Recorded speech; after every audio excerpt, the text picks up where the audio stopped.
Alhamdulillahirabbil alamin. Wassalatu wassalamu ala al-mab'uuthi rahmatan lil alamin. Wa ala alihi wa ashabihi wa man tabi'ahum bi ihsanin ila yaumiddin. Amma ba'd. Indak ya rijal. Pada pertemuan kemarin kita membahas tentang adab seorang muslim terhadap sesama makhluk yang disebutkan oleh Ibnu Qayyim rahimahullah taala bahwasanya adab yang bagus atau akhlak yang bagus itu tegak di atas 4 rukun. Apa saja itu? As-sabr wal 'iffah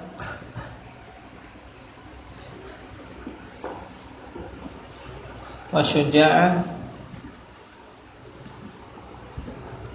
kemudian wal adl. Santai. Ini 4 hal harus kita berusaha untuk berhias dengannya. As-sabru wal 'iffah wasyuja'ah wal adl. Kemudian mengenai akhlak-akhlak yang buruk, itu juga tegak di atas 4 perkara pokok. Apa saja Siddiq?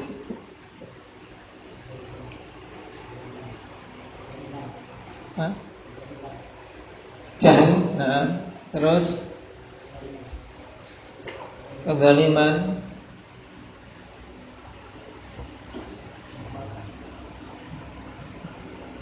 apa?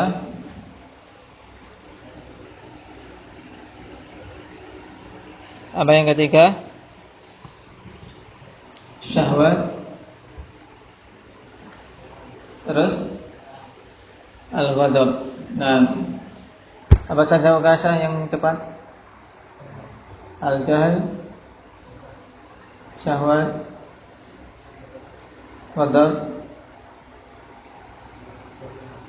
zaliman. Baik, al-jahlu wa zulmu wasyahwatu wal ghadab. Baik. Kita masuk pada pembahasan berikutnya. Qala Syekhuna Abu Amr hafizahullah ta'ala wa 'an ibni Abi Atiq qala tahaddathtu ana wal Qasim 'inda Aisyah radhiyallahu anha hadithan wa kana al-Qasim rajulan lahana fa kana li ummi walad fa qalat lahu Aisyah ma laka la tuhaddithu. Di sini sarah harokat, teman. Malaka la tuhaddithu kama yatahaddathu ibnu akhi hadha. Ama ini qad alimtu min aina utit. Hadha addabathu ummuh wa anta addabatka ummuk. Qala faghadiba al-Qasim وأضب عليها فلما رأى مائدة عائشة رضي الله عنها قد أتي بها قام قالت أين؟ قال أصلي قالت اجلس قال إني أصلي قالت اجلس غدار إني سمعت رسول الله صلى الله عليه وسلم يقول لا صلاة بحضرة الطعام ولا هو يدافعه الأخبثان. رواه مسلم. Hadits ini akhwanillah didatangkan untuk menyebutkan tentang pentingnya ta'dib, pentingnya pengajaran adab. Diriwayatkan oleh Imam Muslim dengan sanadnya sampai pada Ibnu Abi Atiq. Beliau adalah Abdullah bin Muhammad bin Abdurrahman bin Abi Bakar. Berarti apanya Aisyah radhiyallahu anha ini? Ibnu Abi Atiq Abdullah bin Muhammad bin Abdurrahman bin Abi Bakar. Berarti apa? buyutnya. Memanggil Aisyah berarti nenek buyut. Baik. Nah, cucu dari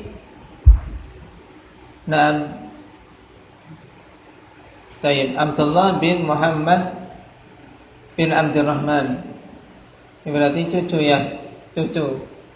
Nah, buyutnya Abu Bakar. Nah, cucu dari apa? Aisyah. Tapi apa cucu? Dari sahabat saudaranya, yaitu Abdurrahman bin Abu Bakar punya anak Muhammad. Kemudian anaknya Muhammad ini Abdullah ini, yang dikenal dengan Ibnu Abi Atiq. Nah, dikenal kesolehannya akhwanillah. Nah, juga apa? Dikenal memiliki sikap da'abah, yaitu sikap apa? Suka bercanda. Tapi bercanda tidak sampai keluar dari batasan yang diperbolehkan. Nah, Ibnu Abi Atiq ini mengatakan, aku berbincang-bincang bersama dengan Qasim di sisi Aisyah radhiyallahu anha. Jadi aku dan Qasim, ini gampangnya. Tahaddatsu ana wal Qasim inda Aisyah radhiyallahu anha haditsan. Aku dan Qasim berbicara di sisi Aisyah radhiyallahu anha tentang suatu pembicaraan. Dan Qasim yang dimaksud di sini Qasim bin Muhammad bin Abi Bakar, putra dari apa? Saudara Aisyah juga, Muhammad bin Abi Bakar. Nah, ini keponakan. Jadi keponakan dan apa? Cucu dari arah apa? Dari arah saudaranya, apa namanya kalau bahasa kita? Anak dari keponakan pokoknya.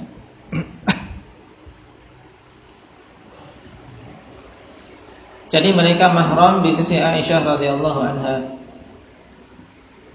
Dan adalah Qasim ini rajulan lahana. Qasim seorang laki-laki yang banyak melakukan lahan, yaitu pembicaraannya banyak lahannya, banyak kelirunya. Sebab apa? Dia adalah anak dari Ummu Walad. Wa kana li ummi walad. Maksud Ummu Walad adalah seorang budak yang digauli oleh tuannya kemudian melahirkan anak. Maka anak ini ikhwanifillah anak dari tuan. Sehingga anaknya ini merdeka, tapi ibunya masih budak. Baik. Nah, ini dinamakan dengan budak yang melahirkan anak sayyidnya, ini namanya Ummu Walad. Dan Qasim ibunya adalah Ummu Walad, berarti ibunya budak. Nah, yang telah digauli oleh bapaknya, yaitu Muhammad bin Abi Bakar. Makanya Aisyah mengatakan kepadanya, kenapa engkau tidak berbicara sebagaimana berbicaranya anak saudaraku ini? Ya, dibandingkan dengan siapa? Dengan Ibnu Abi Atiq. Nah, seorang bibi seorang bibi menasihati keponakannya. Mengkritik kenapa tidak berbicara yang bagus sebagaimana pembicaraan anak saudaraku ini, yaitu menunjuk kepada Ibnu Abi Atiq. Kemudian beliau katakan, adapun aku sungguh tahu dari mana engkau sampai seperti ini. Dalam artian sebab kenapa engkau banyak melakukan kesalahan dalam bahasa. Beliau katakan, hadza addabathu ummuh, ini yaitu Ibnu Abi Atiq yang tutur katanya bagus, diajari adab oleh ibunya. Dan engkau juga ibumu yang mengajari adab kepadamu. Yang namanya budak ikhwanillah tentunya dari sisi pengajaran adab ya tidak akan sebaik wanita merdeka. Dan di sini kita ambil faedah penting ikhwanillah berhubungan dengan pentingnya peran ibu. Pentingnya peran ibu dalam mengajari adab untuk anak-anaknya. Nah, karena sungguh anak pertama kali afanillah bergaulnya dengan ibunya. Dia akan mencontoh apa yang dilakukan ibunya. Bahkan terkadang anak laki-laki afanillah ya, ketika melihat sang ibu sholat, pengennya ikut sholat pakai apa, kerudung, ngikut. Nah, melihat ibunya sholat demikian. Nah, kenapa? Karena bergaul banyak dengan ibu. Oleh karena itulah bagi para ummahat alhamdulillah betul-betul hendaknya mereka menjadi contoh, jadi si Adam untuk anak-anaknya. Terkhusus lagi bagi putri-putrinya, yang mereka ini betul-betul akan mengambil adab dari orang tuanya, dari sang ibu. Adapun laki-laki kemungkinan nanti setelah mereka mumayyiz, setelah mereka mampu keluar, akan keluar sehingga bisa mengambil adab dari orang lain. Nah, di sisi lain juga alhamdulillah di sini isyarat untuk kita semua. Nah, dalam memilih apa? Memilih calon-calon ibu bagi anak kalian, ya. Jangan pilih sembarangan. Ya, jangan asal nemu di jalan diambil. Mereka pikirkan memilih apa? Itu untuk calon ibu anak-anakku. Bisa enggak didik anakku nanti? Nah, bisa enggak didik anakku nanti? Jangan ambil resiko ikhwanillah dalam artian sudah tidak apa-apa, ambil wanita nanti saya mendidik. Nah, mendidik istriku saya akan didik. Nah, ini namanya ambil resiko. Nah, niatan khair, cuman butuh sabar. Nanti sudah dapat anak, bingung lagi karena belum siap untuk menjadi pendidik anak-anak. Maka betul-betul hendaknya seorang memilih di awal, persiapkan guru-guru bagi calon anak-anak kalian dengan baik. Karena ibu pengaruh penting sekali. Nah, kita lewati dulu bagaimana Imam Sufyan Ats-Tsauri rahimahullah taala. Siapa yang menjadi sebab utama beliau menjadi ulama besar? Sang ibu, ya Pak. Kalau sang ibu tidak kokoh, kemungkinan ya tidak akan seperti itu. Nah, walaupun dia seorang yang menjanda saja, tapi memerintahkan kepada sang putra, sudah engkau berangkat menuntut ilmu, aku akan mencukupi kebutuhanmu dengan tenunanku. Bekerja menenun di rumah demi mencukupi kebutuhan sang anak dalam menuntut ilmu. Cuman tidak hanya sekedar itu, dia mengecek. Dia tetap menanyakan, kalau engkau mendapatkan 10 hadis kemudian tidak nampak pada sifat-sifatmu, tidak usah capek-capek belajar. Nah, ini penting kita. Kalau seorang menuntut ilmu, menghafal 10 hadis atau menghafal 10 ayat, kemudian tidak nampak pada dirinya perubahan yang bagus, maka tidak usah capek-capek. Nah, tidak usah capek-capek, tidak usah repot-repot. Di sini, penekanan penting dari seorang ibu kepada sang anak, bahwasanya seorang belajar jangan sekedar berangkat tok, tidak ada niatan untuk menghasilkan. Ya, intinya belajar seorang menuntut ilmu untuk dia berhias dengan ilmu, beradab dengan adab ilmu, beramal dengan ilmu, dan seterusnya. Ini pentingnya ibu dalam mengajari adab.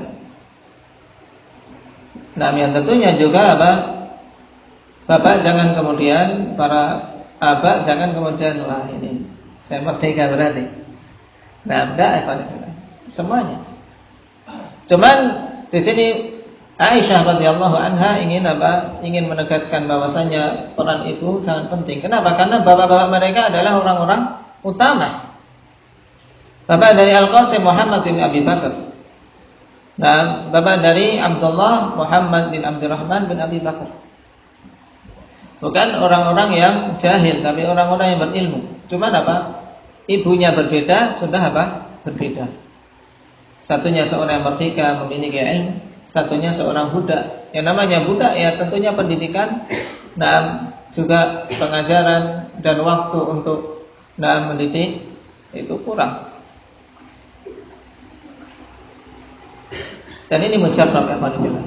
Mujarrab bagaimana seorang ibu yang memang memiliki akhlak yang bagus, pengajaran yang bagus, dan ilmu yang memadai akan menghasilkan anak-anak yang diharapkan kebagusannya. Qala faghadibal Qasim, maka Qasim marah. Marah. Ditegur yang demikian wa adabba 'alaiha, yaitu marah dan jengkel. Ya, marah dan jengkel kepada Aisyah radhiyallahu anha. Falamma ra'a ma'idata Aisyah qad utiya biha qama, maka tatkala hidangan makanan dari Aisyah telah didatangkan, maka dia berdiri tidak mau makan sama bibinya, jengkel, mutung, ya. Baik, maka ditegur oleh Aisyah, qalat aina, mau kemana engkau? Qala usalli. Nah, ini jawabnya masih berakal. Gimana kamu? Mau kemana? Sudah mau makan kok. Jelas kalau dia mau jawab mau main, ini tambah jelek lagi. Dia jawabnya qala usalli, aku mau salat.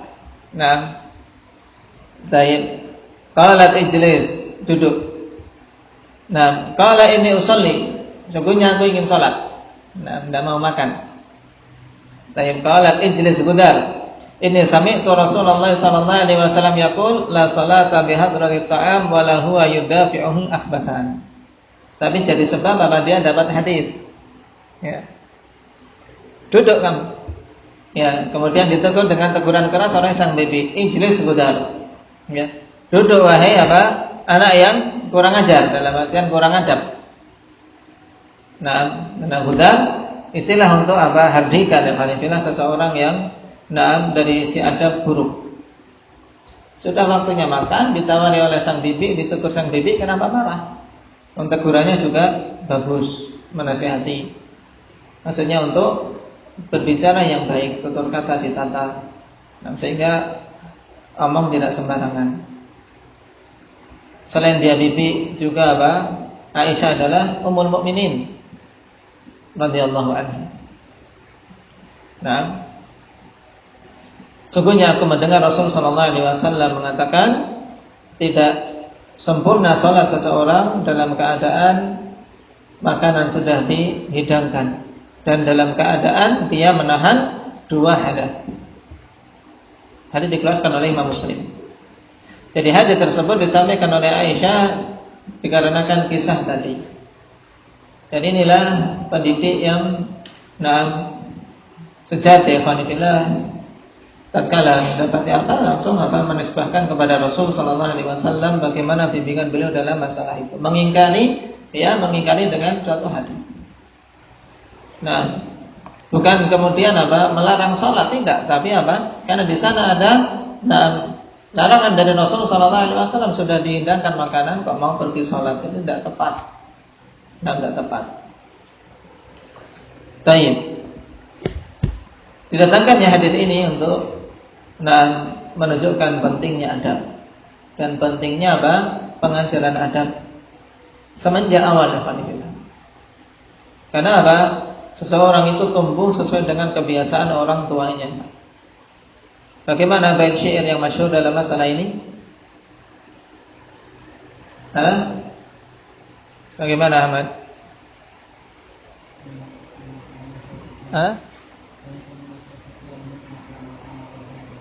Wa insya'un nasyi'un fityani fina ala ma kana awwadahu abuhu.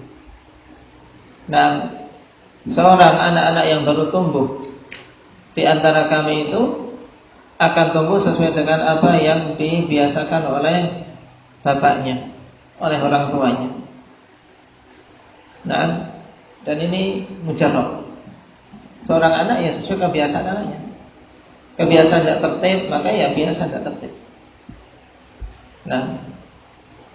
Dan untuk mengubah kebiasaan buruk butuh usaha. Tanpa usaha ikhwanifillah tidak akan bisa berubah dari keburukan-keburukan yang ada.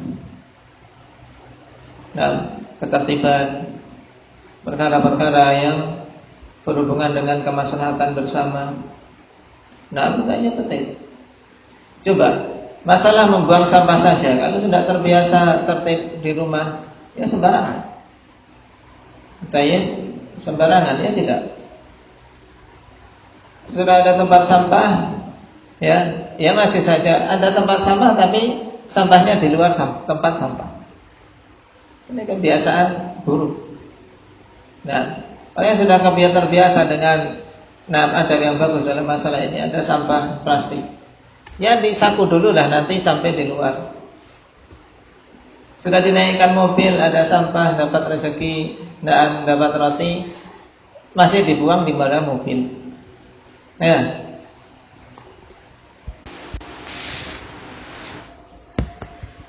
Baik. Qala hafizahullahu taala, qala al-Imam Ibn Qayyim al-Jauziyah rahimahullahu taala fi Madarijis Salikin. Perhatikan penulisannya. Kalau ada al-Jauziyah ikhwanifillah, maka qayyimnya tidak perlu alif lam. Ibnu Qayyimil Jauziyah diidhafahkan kepada al-Jauziyah, maka salah kalau seorang mengatakan Ibnul Qayyim, ya Ibnul Qayyim al-Jauziyah, ini salah. Nah, kalau mau alif lam Ibnul Qayyim, maka sudah cukup di situ Ibnul Qayyim.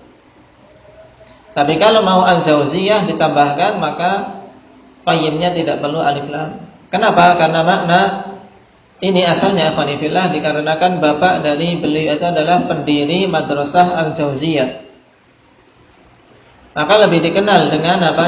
Dengan gelar bapaknya, anak dari apa? Pendiri madrasah ini. Nah, anak pendiri Madrasah Al-Jauziyah. Nah, Ibnu Qayyimil Jauziyah. Kemudian lebih masyhur dengan apa? Ibnul Qayyim. Maksudnya Al-Qayyim ya Qayyimul Jauziyah. Jadi sesuatu yang kecil seperti ini terkadang seorang menulis ikhwanifillah tidak perhatian, akhirnya keliru. Padahal sepele.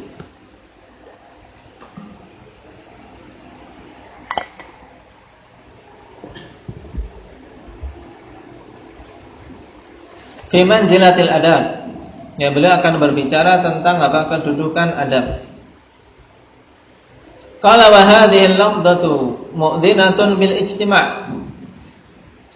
Fal adabu ijtima'u khisalil khairi fil 'abdi. Lafaz ini ikhwanifillah mu'dhinatun bil ijtima', yaitu memberikan apa? Memberikan tahu tentang makna ijtima'. Maksudnya lafaz adab di situ makna asalnya, makna yang paling mendasar yang bisa diambil adalah ijtima', yaitu apa? Berkumpul.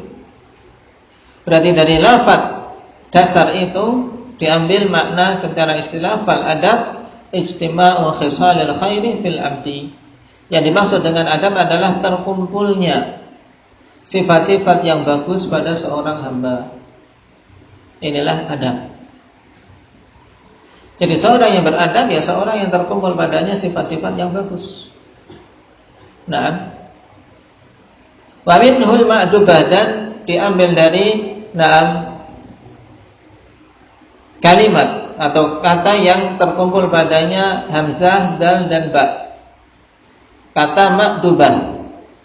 Yang dimaksud dengan ma'dubah wa hiya ta'am alladhi yajtami'u 'alaihi nas, yaitu makanan yang manusia berkumpul padanya. Hidangan ya kan, hidangan namanya ma'dubah. Nampan,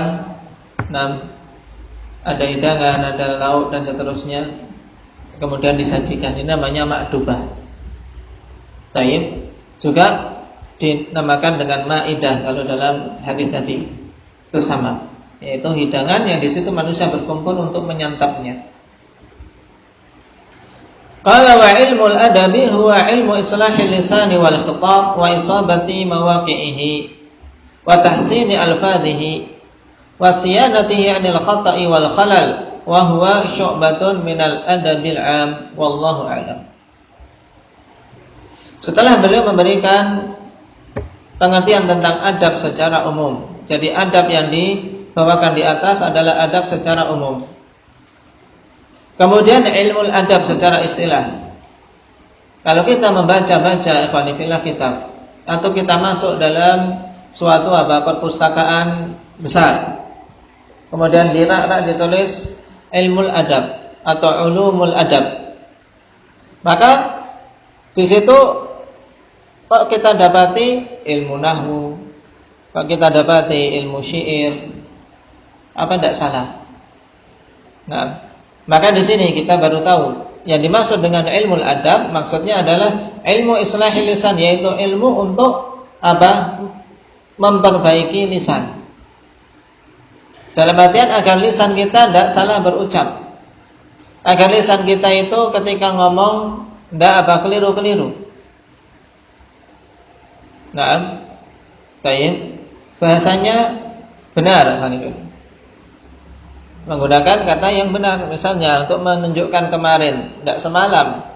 Kemarin ya kemarin, semalam ya tadi malam. Ya, baik. Ya. Nah, jangan dicampur aduk. Nah, ilmu adab huwa ilmu islahil lisan wal khitab, dan ilmu untuk memperbagus dalam berbincang-bincang, berdialog. Wa isabati mawaqi'ih, dan untuk isabah mawaqi'ih, yaitu untuk bisa benar sesuai dengan tujuan seorang berucap. Nah, seorang berucap bisa benar, pas, dan orang yang diajak bicara juga memahami dengan benar. Wa tahsini alfadhi, dan memperbagus lafadznya. Sama yang diinginkan ikhwanifillah, tapi kalau lafadznya dipilih yang bagus akan berbeda rasanya.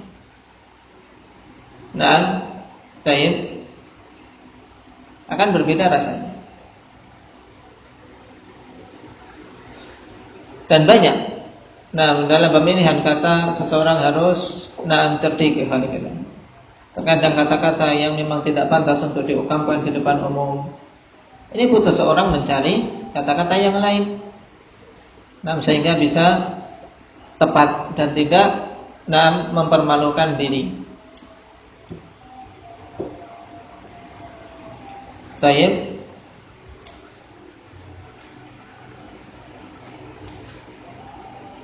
Wasiyanatihi 'anil khata', dan untuk menjaga lisan dari kekeliruan, wal khalal, dan dari kesalahan, dari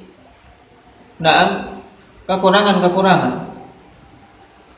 Wa huwa syu'batun min al-adabil 'am, dan ini merupakan salah satu cabang dari adab secara umum. Ini yang dimaksud dengan ilmu adab. Nah, maksudnya sebenarnya kembali kepada ilmu lughah. Nah, kembali kepada ilmu lughah, bagaimana seorang memperbagus lisan. Makanya masuk di situ nahwu, sharaf, masuk juga kalau kita masuk di perpustakaan umum, juga ilmu biasanya berupa syair di situ, kemudian balaghah dan yang lainnya. Ini maksudnya ilmu adab. Sehingga terkadang kalau ada istilah al-adib, yaitu seorang yang ahli dalam ilmu adab ini, ahli sastra. Nah, ini ahli sastra dikenal dengan adib. Ini adab secara istilah. Adapun yang kita pelajari dalam kitab ini, alhamdulillah, berhubungan dengan adab secara umum.